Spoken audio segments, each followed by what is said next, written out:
How we going, everybody? We're going to give you a quick update on the eggplant. Been watching this carefully over the last couple of days, and we've had the nice sort of warm weather coming through, and you can see we've done a graft here. Now this is the rootstock. For those who haven't seen this segment before, I grafted the rootstock, eggplants onto the rootstock. So we've got a large advanced eggplant and a small seedling one here. You can see the seedling's taken off because it's a lot more succulent, soft, where this is a bit more rigid. It's actually quite hardened off, the plant itself that is. So it's taken a little bit longer to take off, but it's still very much alive. It hasn't wilted away.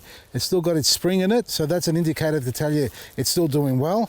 And for those who've never grafted, well, I reckon you should give it a go, especially seedlings. Tomatoes, eggplants onto the rootstock. And you know what I've realized?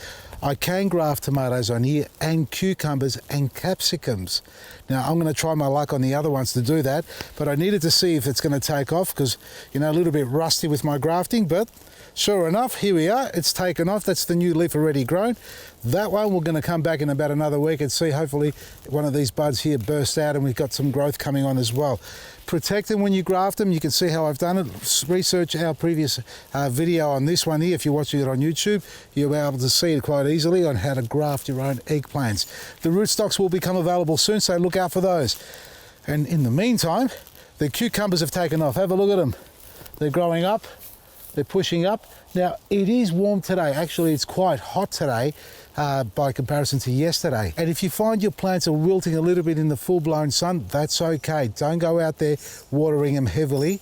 If there's a lot of wilt on them and they're sort of drooped over completely, well, that's a concern because they obviously were dehydrated before the sun came out and the heat wave.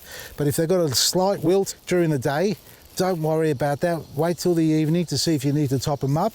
But more importantly, even if you don't water them, by the morning they should be standing upright already because it does drop down quite quickly and the plant recovers.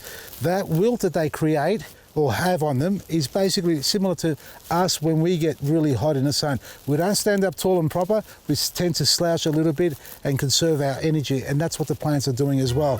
So with the eggplant, as it's grafted there, well, it does love the heat. There's plenty of moisture in there because that rootstock is tough as nails, and I'm sure I'm going to be getting eggplants for a couple of years to come. Check out our website, vasilisgarden.com, and if you're watching this episode, as we've just uploaded, swing over to 693 AM dial, that's 3AW radio, talking gardening with Darren James, who's back from his holidays. Give us a call if you've got a garden problem or some great gardening ideas. From me, Vasili, Maresi.